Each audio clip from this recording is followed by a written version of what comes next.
Welcome to the Take the North podcast. I'm David Haugh on the Mully and Haugh Show on 670 The Score. Dan Wiederer is from the Chicago Tribune covering the Chicago Bears. And you can find us on your free Odyssey app or wherever you get your podcasts. You can watch us on 670 The Score's YouTube page. Dan, some of the hoopla and the hype has died down from schedule release Wednesday. A lot of things to talk about what we covered in that podcast. A lot of things in reaction, a lot of hope in the air. But this would be a good time, too, to look back at what happened in rookie minicamp. We heard from the coaches. We never really talked about that. Still a lot going on. And I think the schedule kind of indicates that there's a lot of excitement surrounding the Chicago Bears, not only in Chicago, but around the league. Well, speak for yourself that the excitement's died down. I mean, it's just getting going. We haven't even gotten to the preseason schedule, which we talked about last night. That's true. The Texans, the Bills, the Bengals, and the Chiefs for those who are looking to get their August fixed of preseason football, and 3 of those are on the road. The Bengals are the only team in the preseason coming to Soldier Field. So look like we're lined up here for 21 football games and then postseason. So we're talking about maybe 24, 25. Well, okay. That means they would have to win several games in the postseason. I think a lot of people, if there's 21 football games, that means, 4 preseason plus 17. A lot of people would be happy with 22. Yeah. It'd be one playoff game. Right. That would mean you get there. A lot of people would be thrilled with 23. That would mean you finally won a playoff game for the first time since 2011. It'll be a 14-year anniversary by the time we get to that point. So, yeah, okay. All right. Then things haven't died down at all. It's going to be a summer-long buzz. So let's just ride the wave, because I have to tell you, I was just on a Nashville radio station, and they're talking about the opener.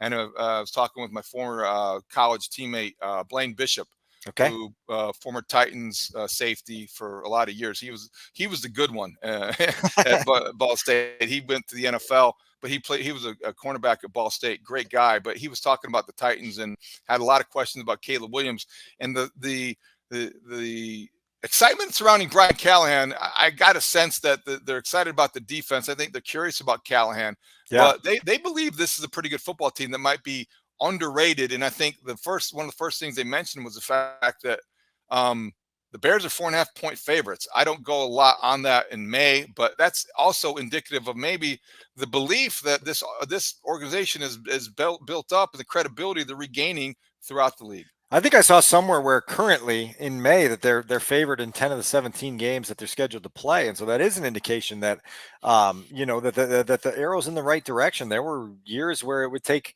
10 or 11 games for them to be favored once, and you'd sit there and underdog, and so now they are making that climb back to respectability. They are making that climb back to relevance. Part of that reason is because of the talent that they've assembled, and we've seen it happen in various ways, through trades, through free agency, through the draft.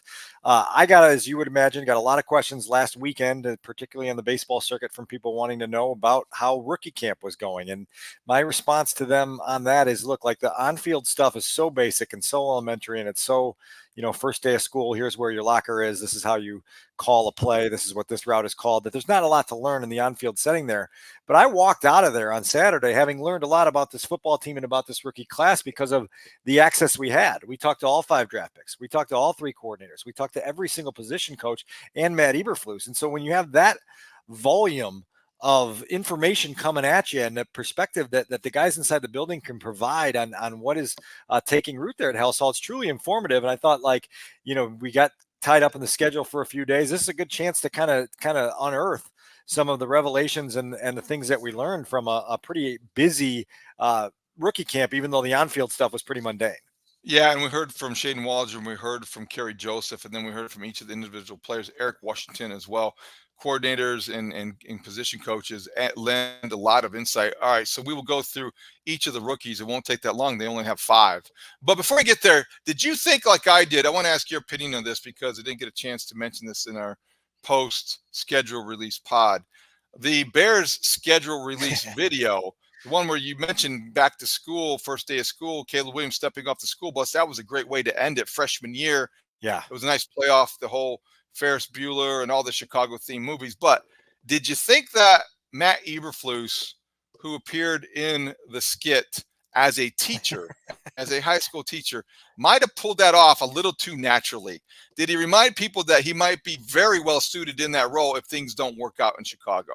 Round Lake High School, I believe, is where they shot all that stuff. And so, yeah, maybe there are some science classrooms up there that might need some help, or maybe an English classroom. Not sure what subject Matt would be most, He's strengthened got to. gym teacher written all over him, really, or general math teacher. One of those Yeah. two things. Not too complicated, I don't But think. let's understand, like Ferris Bueller's Day Off was worn out in the VCR of the Wiederer household in the 80s. Like that is a movie that I could recite front and back. And so you make me make a phony phone call to Edward Rooney. I mean, like these are things that live on. And kudos to the Bears for touching on some of those really fun little nostalgic notes for people in I Chicago. thought it was clever. I thought it was very well done. I don't quite know what the target audience was because I bet you that they Yeah, had to most of the explain. social media people don't know, right? Yeah. Did they have to explain to Caleb Williams what he was spoofing? And even DJ Moore, who came off as very skilled, very very good delivery DJ. I mean, he's this guy that can only run a route, but recite a line. Did he realize what all this was, all the fuss was about, and Ferris Bueller's connection to Chicago and the area and all that stuff? We probably not. I mean, look, like I think you probably have to be a minimum of like 43 years old to have Yeah. been in the zone for Ferris Bueller. A couple Breakfast Club references in there. I think a little bit of Mean Girls. That's the latest of those three. So who knows? It obviously hit the right notes with the older people, and then we'll see what the younger generation thought I of it. guess they're the ones that buy the most of the tickets, perhaps. I'm sure they have a method to their madness and they can measure such things. Okay, back to football. So we heard from Caleb Williams. We talked about him a lot. I think that hearing what Shane Waldron said after his first encounter with Caleb Williams, hearing what Kerry Joseph, the quarterback's coach, had to say is instructional as well. Dan, would you like to start with Waldron? Do you think that's the best place to start? You were there.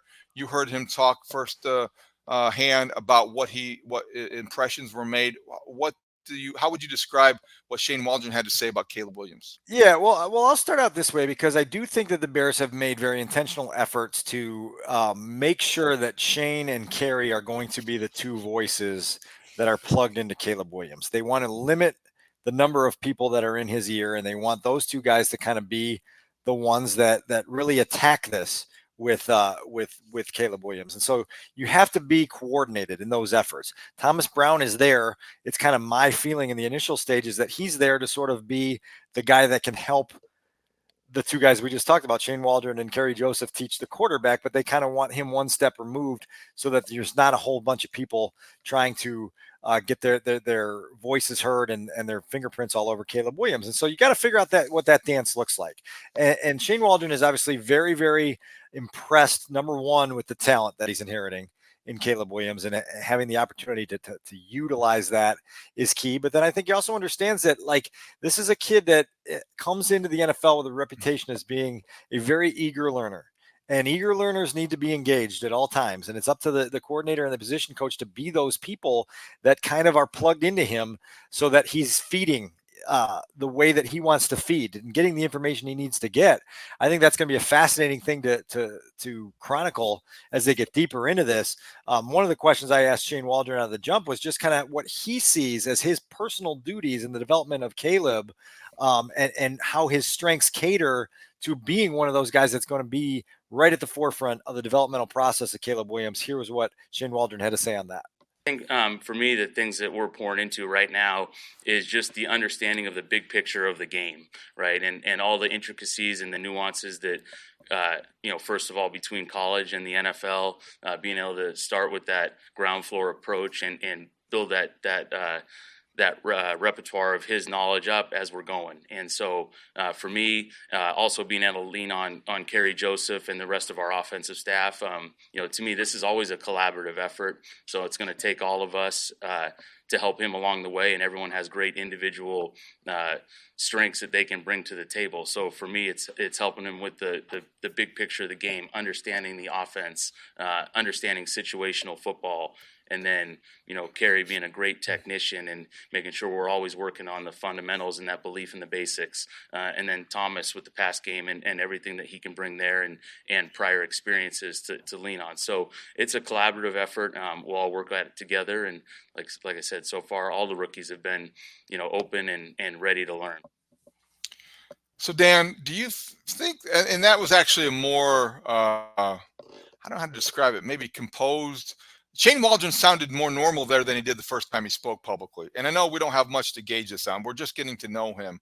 But I think the first time he talked, and maybe that was like he sounded really kind of tight and a little maybe tightly wound, and probably realizing the gravity of the moment and all the things. But he sounded more like a football coach and a relatable guy there. That's kind of maybe his style. But I wonder, he's a smart guy, and you talk to people around the league who have worked with him. I talked to somebody who was familiar with him reputation wise. He's got a good reputation. How receptive do you think Caleb Williams is going to be to all of this? Is he a sponge? Is he really, is this almost like a situation that, he comes in as confident as he is, he knows he still has a lot to learn, or does he think he's going to have all the answers? No, I think he definitely feels like he has a lot to learn, and he wants to learn. And I think in the initial stages, everyone sort of approaches it with an open mind and an optimistic approach, in believing that this is going to work. Now, you and I have both been through enough chronicling this league to know that there are points where it goes astray. And when the results don't match the teaching, so all of a sudden, the friction and the fracture starts to get into the equation, and you've got issues. And so the Bears' job is to try to wall that off as best they can and to go phase by phase with Caleb Williams, understanding that he has some really terrific gifts to work with, but that he's got a long way to go. You hear Shane in that clip talk about step one. Let's just learn this offense. Let's understand what we're trying to do in this offense. Let's go from there and apply that to situational football, understanding how to be most effective on third down, in the red zone, when short yardage situations come up. Those are parts of understanding the difference between the college and the NFL game and applying that nuance. But I think Caleb Williams walks into this with every intention to have his notebook open and his pen out and to say, teach me, because I'm here to be the best quarterback the Chicago Bears have ever had. And to get there, you guys are going to have to pour into me as much knowledge as you have to take me to those levels. I think it's an important question, because I think it's going to be one of the more significant things to follow because of this reason alone. Caleb Williams is so good and maybe special even when he goes off script. And sometimes in college, the wow plays and maybe the Heisman Trophy winning plays, you convince 17 Heisman voters or 50 Heisman voters with this play because it broke down and you saved it. And in the NFL, there are going to be a lot of plays that break down. It's going to be less frequently you're able to save them, but he's going to have to, I guess, respond and trust the coaching he receives and not feel like, well, you know what, I know better. I'm not somebody who needs this. And I think the structure is going to be necessary. So it's good to hear that if he comes in. And I think that's what our observations have been from the outside, is like, this is a guy that understands that he's going to have to, that he's going to benefit from coaching. You just don't want to see him go rogue too often, because that's how you take great talent and you ruin it. No, you're right. And David, like, I remember my entry back into the NFL. My first season was one of Aaron Rodgers' MVP years. It might have been his first MVP year. And watching that live for the first time, of watching a guy who could get outside of the play and extend it and then just put an absolute precision shot on one of his receivers. It was like, in person, it was breathtaking. It truly was, to be able to watch a guy with that much command and the athletic gifts to make those things happen. There are parallels between Caleb Williams and Aaron Rodgers in that regard. And so one of the curiosities in the league is, okay, how does he apply this to help him reach the levels that he's trying to go to, while also reining it in when it needs to be reined in, so you don't become sort of over-reliant on it. And so that was a question that I had for Kerry Joseph when we got to talk to him after the second rookie camp practice on Saturday afternoon. And I was just curious his perspective on the whole matter. Here's a little bit of that back and forth on what the current quarterbacks coach of the Bears thinks about kind of finding that balance. With Caleb, is as he transitions to the NFL, is how can he lean on his superpowers to do that off script, on the move playmaking, but not over rely on it. I'm curious what you see in the early stages of kind of helping him understand when to use it and when to not overuse it, if that makes sense. That's a good one. I ain't say it's a good one, but it's an easy one. Just look at the players around you. You don't have to do it all. This organization has done a great job of putting some players in place. Guys that were here, bringing guys in, the coaches that's here. He doesn't have to do it all. And how you do that, you just utilize the people around you, and then you just watch it unfold in front of you. You know, that's my words of advice, is because the stuff that he's able to do, the God-given talent that he has, that's going to be natural. That's going to happen in the course of a game. When things break down, he's been doing it. He's been doing it. It's just having the understanding that, hey, you know when to do it, know how to do it, know the situations, but also maybe being able to use the guys around you. You've been asking a lot of questions. Yes, he is. And I love it. That's good to hear. I mean, he's curious. He wants to get better, and if he's seeking help of his coaches, that's a sign of a smart quarterback who wants to get smarter. Those are good questions. I also just loved the emphasis on look at the guys around you. Like this was very, very, very intentional to go get you a supporting cast that can make life easy on you. Now lean into that. Now, Justin Fields, I think, got into some bad habits in 2022 of trying to do it all himself. And you heard from people within the offense that ultimately that uses fuel and you're trying to do too much on your own. And at the end of the game, you don't have anything left to win the game when it's winning time. And so when you have Keenan Allen, when you have DJ Moore, when you have Cole Kmet, when you have DeAndre Swift, just sometimes the little check down pass to those guys for 5 yards is the best thing to do. You take your 5 and you move on to the next play, and you don't need to hit the home run. And so if Caleb can get that and grasp that early, I think it's going to be a really smooth transition. And obviously, there's going to be moments where you go, oh man, you really wish you would have taken the simple there instead of trying to do the difficult. But then there's going to be times where he does create the magic trick, and everybody in the stands will ooh and ah, and you'll say, yeah, that's one of the reasons you let him be who he is, because he has that in his bag. Before we move on to Odunze, as we get through the draft picks, the Bears, and how they looked at minicamp, what was your overall first impression, if it was that, of Kerry Joseph? Because he came in, obviously, with a reputation of being very relatable, and players love him, and that was the first time I think we got a chance to hear from him, correct? Yeah, well, he spoke to some folks that were at the Senior Bowl shortly after he was hired back in January.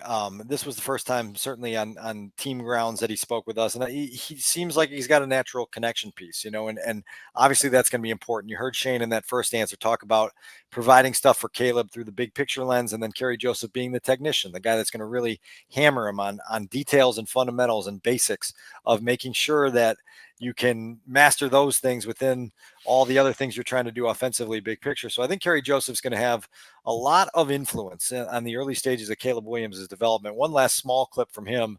We kind of asked him with Caleb's eagerness to learn, what is he thirstiest for? What does he want to know most? And here's a little bit of that exchange. He just wants to know the offense.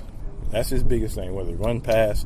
He wants to know, why are we doing this? I'm serious. 10:30 at night, you get a text, and I tell him, hey, text me. Hey, let me know, because if it's on his mind, he wants to know now, and you love that about it. He just wants the answer, so as he's preparing and studying, that's one thing he's doing. David, I love that answer, because it's, you hear it in the first part of that answer where he says, if he wants to know, he wants to know now, right? And that's that eagerness to learn. And then the back half of that is because he wants to prepare. And I think that's the one thing that I've really taken away from the conversations I've had with both people inside Halas Hall and people that were with Caleb at various stops in his college career, is that it's the almost the obsession and the addiction to preparation that has taken him to levels that other quarterbacks don't reach, and that's a prerequisite. It's not a guarantee, but it's a prerequisite for success in the NFL.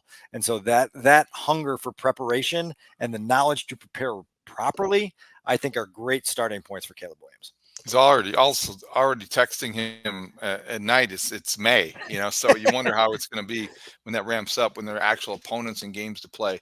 All right, so we get through everybody. Odunze. He missed the second practice with a hamstring. We talked about that. Nobody's going to get too concerned unless it becomes a chronic thing. What kind of overall impression did he leave in the one practice that you did see him on the field? And certainly I think he left his deepest one probably off of it. Well, I put out the tweet on Saturday morning that he was going to be missing the on-field work that day with hamstring tightness. And as social media is prone to do, everyone overreacted and said, oh, great, 2 days in and this guy's already missing. Like, check back with us on Memorial Day weekend. If he's still not back on the field, now we're going to elevate the concern level. But I think when you have a top 10 pick who's been through a lot during his offseason, it's not abnormal to come up with some soft tissue tightness early on, and you just take the cautious approach. You get him right as fast as possible. You get him back on the field. Chris Beatty, the receivers coach, David, I thought was really informative and just talking about the complementary nature of the three he has now. Two of them he's got great experience with. He was DJ Moore's receivers coach at Maryland, coached Keenan Allen with the Chargers, and now he sees Rome Odunze as almost a hybrid of the two. He called DJ Moore a bull in the china shop, and he said that Keenan Allen is kind of like a Picasso in the way he does the artwork and has the detail to that. And Rome Odunze, to have both of those skill sets and blend them together, now it gives your entire offense a chance to be multiple, as Shane Waldron wants to be versatile, to be able to create mismatches and play chess. And if the Bears can do that with those three guys, it's terrific. And so the hope is that Rome Odunze obviously gets healthy right away, uses one of his God-given strengths, which is his aptitude and his ability to take in a lot of information at once and apply it, and quickly becomes an impact guy that then makes defenses go, oh my God, who are we supposed to cover on this play? And also a guy that seems to have the temperament that if he's not getting targeted, 7 times, is not going to be the one that makes noise, especially as a rookie. That's got to be something that is not going to be. It's no small thing. It may not seem like a big deal right now, but when you go into the season, it could become one. It's a tremendous point, because I don't know that you could put together a trio of receivers anywhere in the NFL that have this much ability and are this low maintenance. It's three guys that have a reputation for being low maintenance, and that is not common at this position. And so, man, Right. That is an asset for everybody on that offensive coaching staff. It's certainly an asset for Caleb Williams, so that if he's in a 2-quarter rut, he doesn't have barking and chirping in his ear on the sideline during the throes of a tense and tight game, and he can just take that breath and get himself back to center and go out and try to win a football game. So that is going to be a combination. We talk a lot about Rome Odunze and Caleb Williams moving forward. Kiran Amegadjie is the 3rd-round pick. He did not practice over the weekend. He's been shut down with a quad recovery. He had surgery. He missed most of last season for Yale. He was drafted anyway in the 3rd round, Dan. He signed his contract. He signed sealed. Waiting for him to be delivered with good health. But any takeaways that you learned and gleaned in terms of details about the local kid from Hinsdale? My dial on concern with Kiran Amegadjie is higher than it is on Rome Odunze. The quad surgery that you mentioned, season ending, happened in October a year ago, and we're into May, and the Bears are obviously going to take the conservative approach, and they're trying to get him ready for training camp. But the rule here on Take the North, it's you got to see it with your own eyes. You got to see a guy get through a week or two of practice before you say, hey, all good, no worries here. And when you have an injury that dates back a year, 9 months, and you're still working through a lot of that, and you're going to be continuing to work through that through the off season, it does slow down your development. Obviously, he's able to take mental reps. He's able to be behind the offensive lineman on the field and watch everything that they're doing, but he's not able to do it all. And so that's going to slow it down in terms of his ability to be maybe the swing tackle number 1 option when the regular season starts, and certainly to eventually challenge Braxton Jones at left tackle. So that's my first takeaway, is just like, let's not just discount the fact that he has not gotten across the finish line of his rehabilitation yet. And once he does, then we can kind of zero in a little bit more on his development. I think hearing that he was going to be shut down to that degree made you feel, or me personally, go from the curiosity, oh, this is somebody that could threaten Braxton Jones for playing time because they drafted him that high to do just that, to, oh, he's an asset that then they can develop and they're not in any hurry. They thought somebody else might take him. They want to, groom him to be, potential left tackle. But I don't think that's going to happen this season, even, because if you get off to a slow start, sometimes it's hard for rookies to catch up. And I know it's only May, but your points are valid ones. And until they prove it on the field, there's nothing really to talk about. So, good guy, high character. I'm glad he signed. It's not to take away from the dream he's living, which you mentioned. He's back home. And so when you are a kid from the suburbs and they give you your key card to Halas Hall, it's a moment for you. It's a goosebump moment. You put your pen to that paper, you sign that contract, you say, man, this is some cool stuff. Well, now there's, a lot of checkpoints ahead to stay an employee of that building and to become a contributing force to a team that's on the rise. And he's got 80% of Bears fans pronouncing his name correctly. So that's no small thing. Yeah.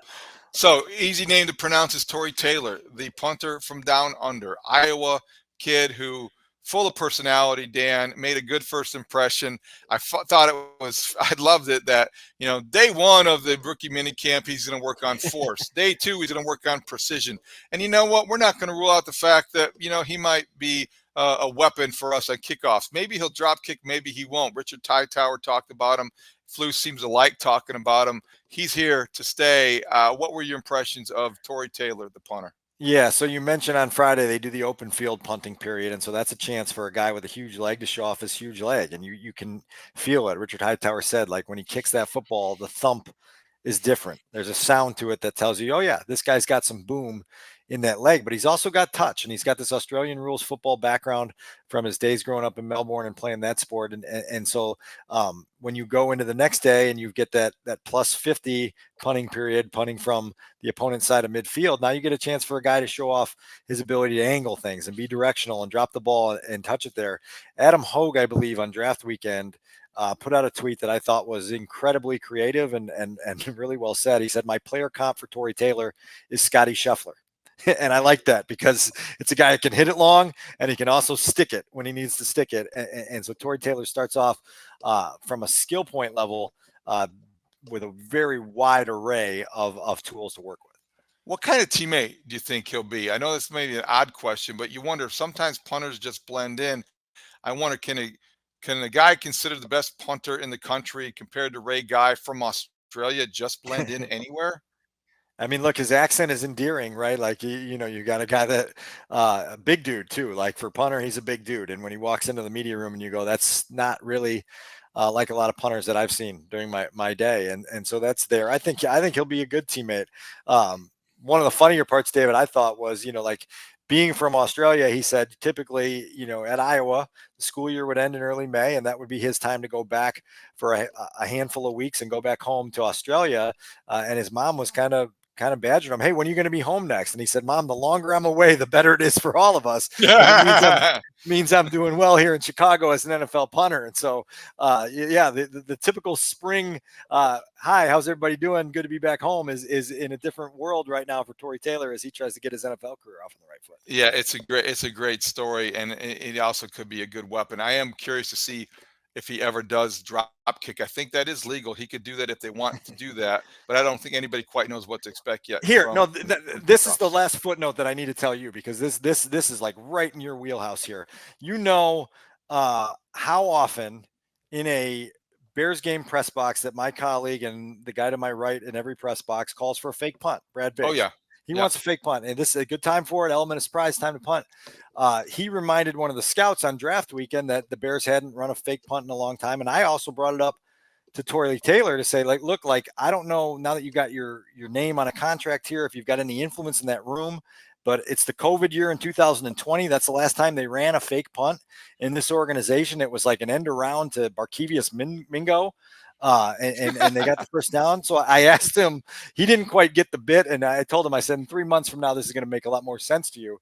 But I said, hey, what's your experience with fakes? He said he ran one at Iowa.